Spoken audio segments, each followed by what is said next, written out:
नमस्कार।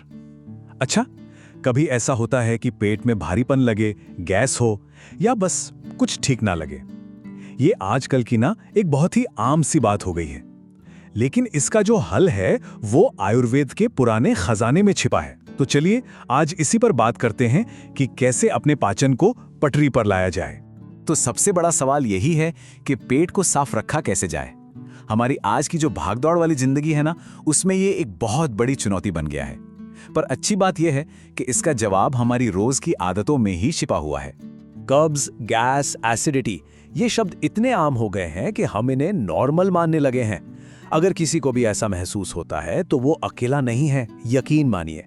लेकिन अच्छी खबर यह है कि आयुर्वेद हमें इससे बाहर निकलने के बहुत ही आसान और असरदार रास्ते बताता है। तो चलिए सबसे पहले इस समस्या की जड़ तक चलते हैं, क्योंकि देखिए किसी भी परेशानी को हल करने के लिए ये समझना बहुत जरूरी है कि वो शुरू कहाँ से होती है। आखिर हमारा पाचन तंत्र खराब होता ही क्यों है। तो जब हम इसकी जड़ में जाते हैं ना, तो जो वजहें सामने आती हैं वो असल में हमारी अपनी ही आदतें हैं। जी हाँ, गलत खान पान, खाने का कोई समय नहीं, दिन भर में बस नाम के लिए पानी पीना और स्ट्रेस वो तो है ही। यही चार चीजें हैं जो धीरे धीरे हमारे डाइजेस्टिव सिस्टम की कह सकते हैं नींव हिला देती हैं। तो हमने कारण तो जान लिए, अब बात करते हैं समाधान की। और इसकी शुरुआत होती है सुबह के पहले घंटे से। दिन की एक सही शुरुआत पूरे दिन के पाचन का मिजाज सेट कर सकती है। ये आदत दिखने में बहुत छोटी सी है, पर इसका असर बहुत बड़ा है। सुबह उठते ही बस एक ग्लास गुनगुना पानी पीना, ये हमारे पूरे सिस्टम को जगाने जैसा है। ये रात भर जो भी टॉक्सिन्स जमा हुए हैं उन्हें बाहर निकालता है और हमारी आंतों को मानो रीसेट कर देता है। और अगर कब्ज की शिकायत रहती हो तो इसमें थोड़ा शहद या नींबू का रस मिलाना इसे और भी असरदार बना देता है। सुबह की अच्छी आदत के बाद अब आते हैं दिन के सबसे जरूरी फैसले पर, हमारा खाना। हमारा हर एक निवाला या तो हमारे पाचन को मजबूत करता है या फिर कमजोर। तो आइए देखते हैं कि कौन सी चीजें हमारे पेट की दोस्त हैं और कौन दुश्मन। अब देखिए, ये चॉइस ना एकदम साफ है।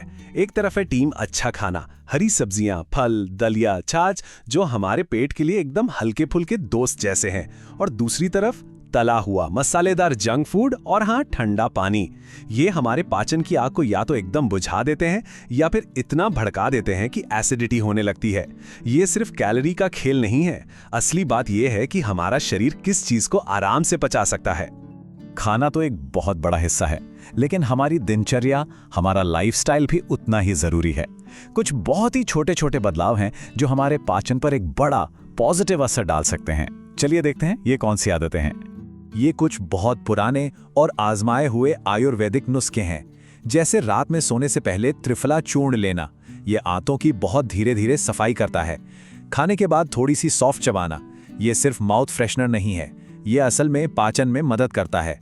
और योग और थोड़ी सैर, ये तो हमारे पूरे सिस्टम में जान डाल देते हैं, जिससे पाचन अपने आप सुधरता है। अगर हम अच्छे पाचन को एक मजबूत इमारत की तरह सोचें तो ये आदतें उसके पिलर हैं। सही समय पे खाना, ताकि शरीर को पता हो कि कब तैयार रहना है। खाने को धीरे धीरे चबाना, ताकि आधा काम तो मुंह में ही हो जाए। थोड़ा तनाव कम करना और अच्छी नींद लेना, क्योंकि हमारा दिमाग और हमारा पेट आपस में सीधे सीधे जुड़े हुए हैं। इन आदतों के बिना पाचन की इमारत कमजोर पड़ी जाती है। और जब इन आसान आयुर्वेदिक तरीकों को जिंदगी में शामिल किया जाता है तो नतीजा साफ दिखने लगता है। पेट साफ रहता है, गैस और एसिडिटी जैसी परेशानियां खत्म हो जाती हैं, और सबसे बड़ी बात, शरीर में एक अलग ही तरह का हल्कापन और ताजगी महसूस होती है। आखिर में बस एक सीधी सी बात याद रखनी है, स्वस्थ पेट मतलब स्वस्थ शरीर। हमारा पूरा का पूरा स्वास्थ्य हमारे पाचन पर ही टिका है। आयुर्वेदा का ये एक बहुत ही बुनियादी और जरूरी सिद्धांत है। तो अब सवाल ये उठता है कि इस बदलाव की शुरुआत आखिर की कैसे जाए, कहां से शुरू करें? और जवाब पता है, बहुत ही आसान है। बस कल सुबह उठकर एक गिलास गुनगुने पानी से। सिर्फ एक छोटा सा कदम जो अच्छी सेहत की तरफ एक बहुत बड़ी छलांग साबित हो सकता है।